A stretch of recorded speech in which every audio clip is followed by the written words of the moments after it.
Magandang araw mga kaibigan. Ako si Miguel Angelo A. Baltazar at tatalakayin natin ang mga akda bago dumating ang mga Espanyol. Sinasabi nga mga sinaunang Pilipino ay may sarili ng panitikang nagtataglay ng kasaysayan ng lahi bago pa man dumating ang mga Espanyol at iba pang mga dayuhan sa bansa. Ito ay mga panitikang sumasalamin sa kinagisnan, kalinangan at kultura ng lahing Pilipino. Mababakas din sa mga ito ang mga panlipunan at panlahing kaugalian ng kanilang pang-araw-araw na buhay na karaniwang makikita sa mga alamat, epiko, kwentong bayan at mga karunungang bayan. Unang-muna natin talakayin ang alamat. Ano nga ba ang alamat? Ang alamat ay isang malaking bahagi ng kulturang Pilipino. Ang mga ito ay nagsasaad kung paano nagsimula ang mga bagay-bagay. Kalimitang ito ay nagtataglay ng mga kababalaghan o mga hindi pangkaraniwang pangyayari. Ang karaniwang paksa ng mga alamat ay ating mga katutubong kultura, mga kaugalian at kapaligiran. Ang susunod natin tatalakayin ay ang epiko. Ano nga ba ang epiko? Ang epiko ay uri ng panitikang tumatalakay sa mga kabayanihan at pakikipagtunggali ng isang tao o mga tao laban sa mga kaaway. Ito ay karaniwang nagtataglay ng mga mahiwaga at kagilagilalas o di kapanipaniwalang pangyayari. Talakayin natin ang kwentong bayan. Ano nga ba ang kwentong bayan? Bago pa man lumaganap ang panitikang kasulat, ay laganap na sa Pilipinas ang kwentong bayan. Ito ay isang tuluyang kwento nagsasalaysay ng mga tradisyong Pilipino. Ang mga kwentong bayang ito ay naglalarawan ng mga kaugalian, pananampalataya at mga suliraning panlipunan. Bawat rehiyon ng Pilipinas ay may kaniya-kanyang kwentong bayan. At ang huli sa mga akda, natatalakayin natin ang karunungang bayan. Ano nga ba ang karunungang bayan? Ang karunungang bayan ay tinatawag din kalamang bayan. Ito ay binubuo ng mga salawikain, bugtong, palaisipan, kasabihan at bulong. Una nating tatalakayin ang salawikain. Ano nga ba ang salawikain?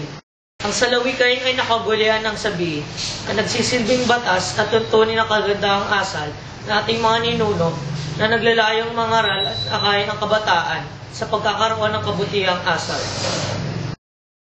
Ang sunod na ating tatalakayin ang bugtong. Ano nga ba ang bugtong? Ang mga bugtong ay pahulaan sa pamamagitan ng paglalarawan.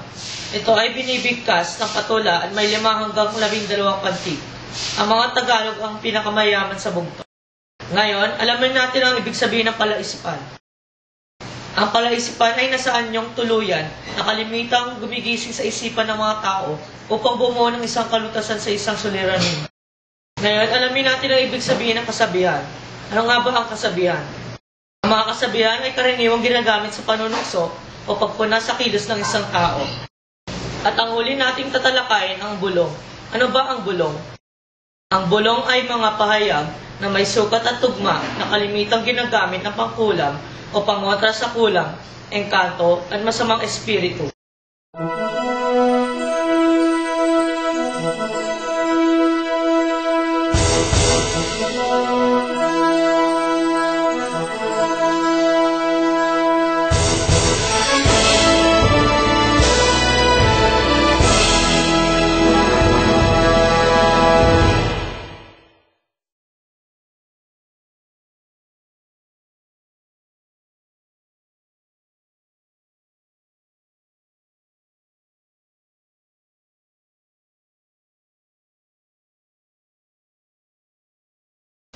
Ngayon, ikukwento ko sa inyo ang isang prinsipe na nagdurusa upang makuha niya ang kanyang minamahal na prinsesa. Ito ang alamat ng Mindanao. Tara, simulan na natin ang kwento. Mayroon isang sultan sa isang pulo na kilala, hindi lamang dahil siya ay isang dugong bughaw, kundi dahil rin sa kanyang katangian. Di lamang siya mayaman, si Sultan Gutang ay matapang, magandang lalaki at may matipunong pangangatawan. Si Sultan ay may natatanging anak. Bukod sa isang prinsesa, makakaakit ang kanyang kagandahan. Saan ka man mapaparoon, usap-usapan ang kagandahan niyang taglay. Prinsesa Minda ang ngalan niya. Dahil sa tanyag na kagandahan ni Minda, maraming tagahanga ito sa andako ng karatig pook. Marami ang naliligaw, mga mayayaman, matalino, at may dugo ring maharlika. Dahil nga sa dami na masugid na tagangan nito, wala siyang tulak kabigin.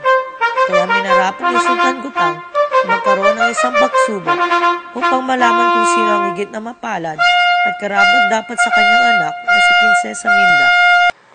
Marami ang sumubok sa layuning makuha ang kamay ni Minda.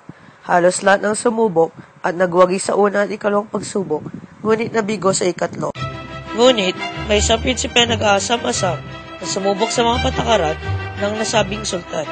Ngunit, bago siya sumali sa palahok, matinding pag-iisip ang kanyang ginugol. Dahil sa una ay sigurado siya magtutagumpay, ang ikalawa ay sigurado siya mabibigo, kaya't muling nag-iisip. Napagpasyahan niyang humiram ng mga kaing-kaing na mga ginto mula sa kanyang mga kaibigang mayayaman at prinsipe upang makabuo ng 13 tikis ng ginto.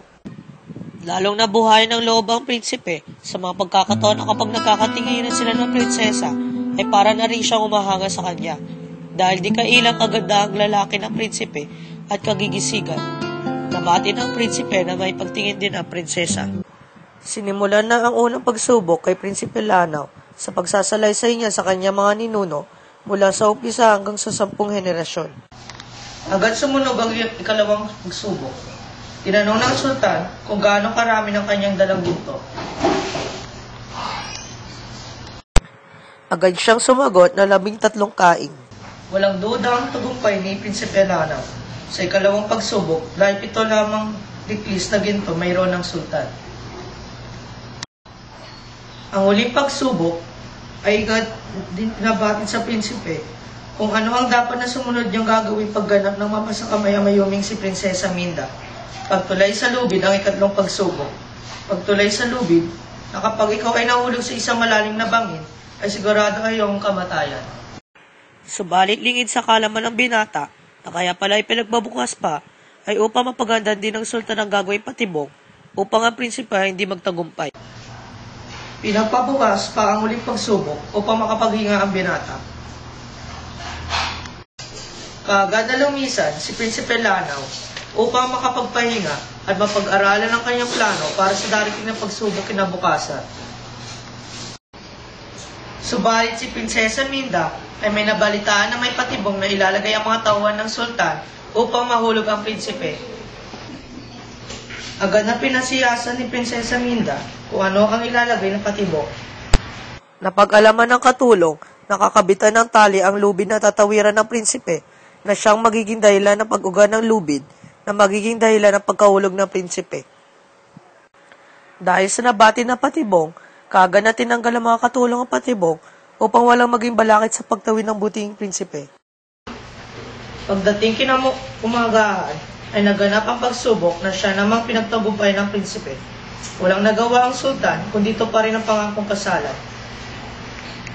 Nang mamana ng prinsipe ang pamamahala ng lugar, marami ang nasiyar sa pamamalakad ng mga asawa sa pulo, at mula noon, pinangalanan ng isla ng Mindanao na hango sa pangalang Minda at Lanao.